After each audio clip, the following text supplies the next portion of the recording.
Starting a greeting card business can be a profitable venture. Greeting cards are fitting for a variety of occasions, such as birthdays, holidays, reunions, and even funerals. Cards can be sold to customers directly or to retail dealers. If they are sold to retail dealers, the dealer will then sell them to customers. Some greeting card businesses operate online, selling and shipping cards to customers. The cost of starting a greeting card business can range from $1,000 and $5,000. A greeting card business can be run on a part-time or full-time basis, and it can also be run online. In this video, you will learn how to start a greeting card business. This video will be your first stepping stone, providing a practical step-by-step approach to starting your greeting card business. We will go over topics such as conducting market research, conducting competitive analysis, writing a business plan, and raising money from angel investors. It is critical that you watch this video from the beginning to the end, so that you can have a clear understanding of how to start a greeting card business. The first thing you should do before starting a business is conduct market research. Consumer behavior and economic trends are combined in a market research to confirm and improve your business idea. It is critical to understand your customer base from the start. Market research allows you to reduce risk while increasing your chances of business profitability. Collect demographic data to better understand the opportunities and constraints for gaining customers. This can include demographic information such as age, wealth, family, interests, or anything else relevant to your business. Then, to get a good sense of your market, you should answer the following questions. 1. Demand. Is your product or service in high demand? 2. Market size. How many people are likely to be interested in your product? 3. Economic indicators. What is the income range and employment rate? 4. Locations. Where do your customers live and where can your business reach? 5. Market saturation.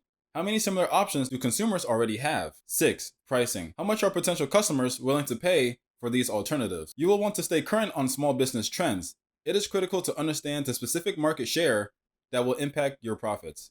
You can conduct market research using existing source, or you can conduct your own research and reach out directly to consumers. Existing source can save you a lot of time and energy, but the information may not be as tailored to your target audience as you would like. Use it to answer both general and quantifiable questions such as industry trends, demographics, and household incomes. Asking consumers directly can provide you with a more nuanced understanding of your specific target audience. Direct research, on the other hand, can be time-consuming and costly. Use it to respond to questions about your specific business or customers, such as reactions to your logo, changes you can make to purchasing experience, and where customers might go instead of your business. Direct research methods include surveys, questionnaires, focus groups, and in-depth interviews. Following market research, the next step is to conduct competitive analysis to identify a market advantage. Competitive analysis allows you to learn from businesses that compete for your potential customers.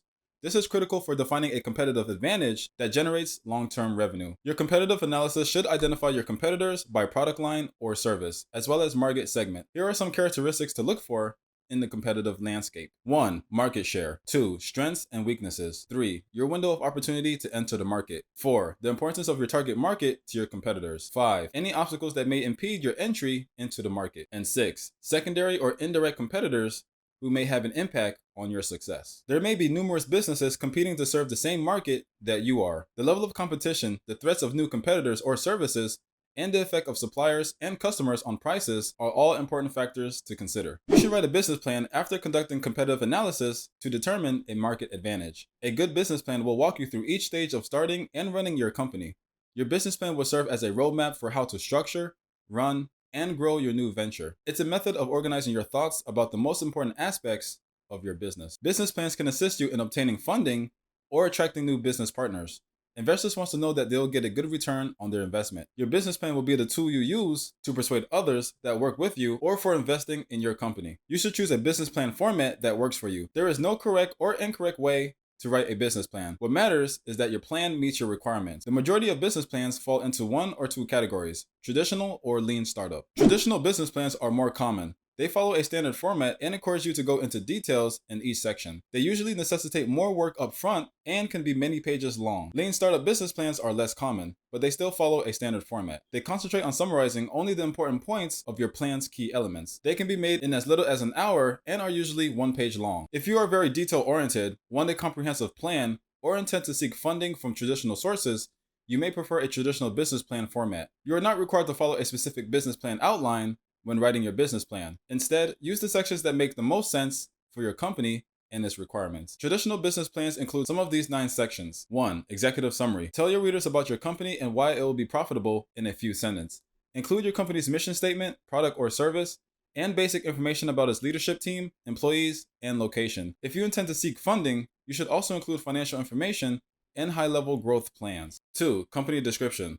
Provide detailed information about your company in your company description. Explain in detail how your company solves problems. Make a list of consumers, organizations, or businesses that your company intends to serve. Describe the competitive advantages that will help your company succeed, such as, is your team comprised of experts, or have you found the ideal location for your business? This is the place to talk about your company's strengths. 3. Market research. You'll need to be well versed in your industry outlook and target market. Competitive research will show you what other companies are doing and their strengths.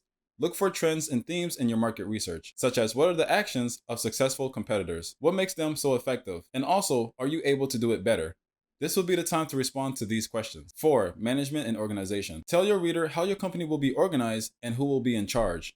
Describe your company's legal structure. Indicate whether you plan to incorporate your business as a C or S corporation, a general or limited partnership, or as a sole proprietorship or limited liability company, LLC. In your company, use an organizational chart to show who is in charge of what. Demonstrate how each individual's unique experience will contribute to the success of your venture.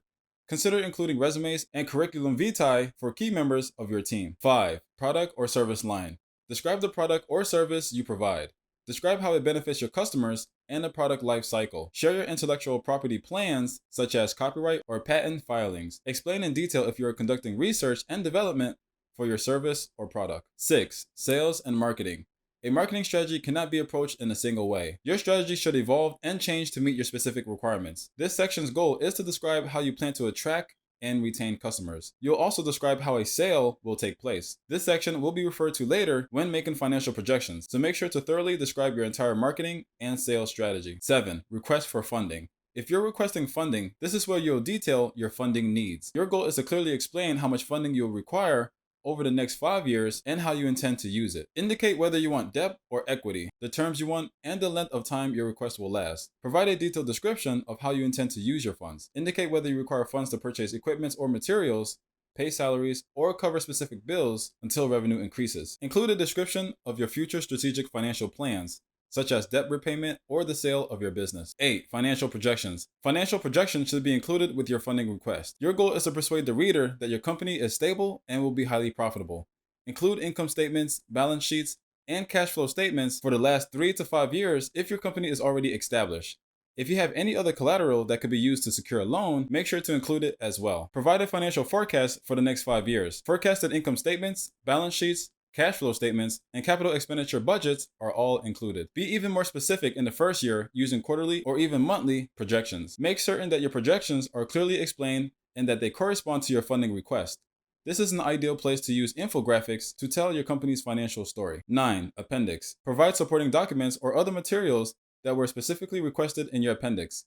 Credit history, resumes, product pictures, letters of reference, license, permits, patents, legal documents, and other contracts are all common items to include. You may prefer a lean startup format if you need to explain or launch your business quickly, if your business is relatively simple, or if you intend to change and refine your business plan on a regular basis. Lean startup formats are diagrams that describes your company's value proposition, infrastructure, customers, and finances using only a few elements. They are useful for visualizing trade-offs and key facts about your company. A lean startup template can be created in a variety of ways. The following are the 9 components of a lean business plan. 1. Key partnerships. Take note of other businesses or service with which you will collaborate to run your business. Consider vendors, manufacturers, subcontractors, and other strategic partners. 2. Key activities. Make a list of the ways your company will gain a competitive advantage. Highlight activities such as selling directly to consumers or utilizing technology to participate in the sharing economy. 3. Key resources. List any resources you will use to provide value to your customers.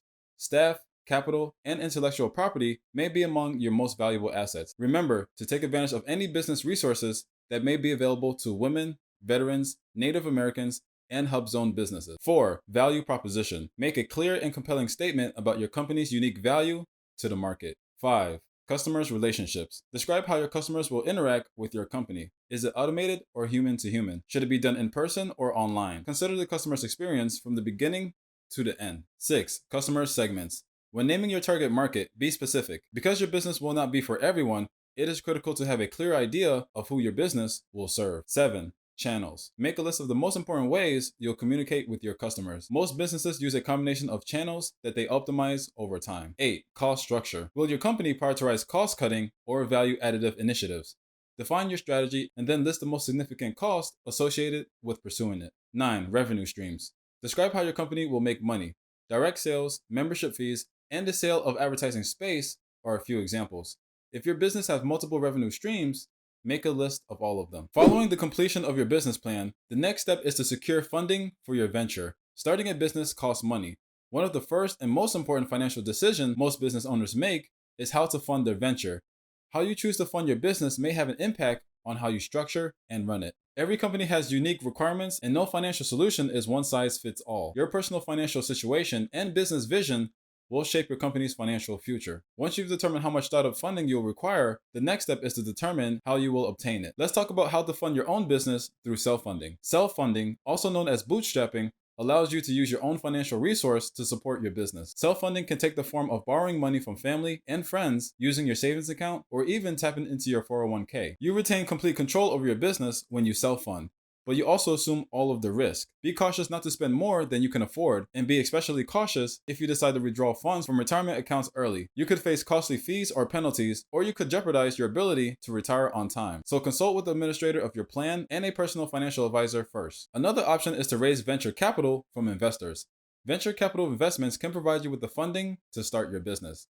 Venture capital is typically offered in exchange for a stake in the company and an active role in its operation. In a number of important ways, venture capital differs from traditional financing. Typically, venture capital focuses on high growth companies. Rather than debt, they invest capital in exchange for equity. They also take higher risk in exchange for potential higher returns, and it has a longer investment time frame than traditional financing. Mostly all venture capitalists will want a seat on the board of directors at the very least. As a result, be willing to give up some control and ownership of your company in exchange for funding. There is no certain way to obtain venture capital, but the process generally follows a standard sequence of basic steps. 1. Find an investor. Look for individual investors, also known as angel investors or venture capital firms. Make sure to conduct sufficient background research to determine whether the investor is reputable and has experience working with startup companies. 2. Share your business plan. Your business plan will be reviewed by the investor to ensure that it meets their investment criteria. Most investment funds focus on a specific industry, geographic region, or stage of business development. 3. Go through due diligence reviews. The management team, market, products and service, corporate governance documents, and financial statements of your company will be scrutinized by the investors. 4. Negotiate the terms. If they decide to invest, the next step is to reach an agreement on a term sheet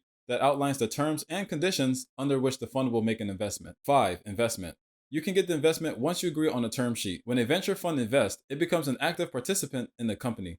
Venture capital is typically provided in rounds. As the company achieves milestones, additional rounds of financing are made available, with price adjustments as the company executes its plan. If you found this video useful, please show your appreciation by clicking on the like button. Also, let us know in the comments if you'd like us to make a long, in-depth follow-up video to learn more about how to start this business. Also, don't forget to click the subscribe button to see more videos from Shaun Academy, an extension for education.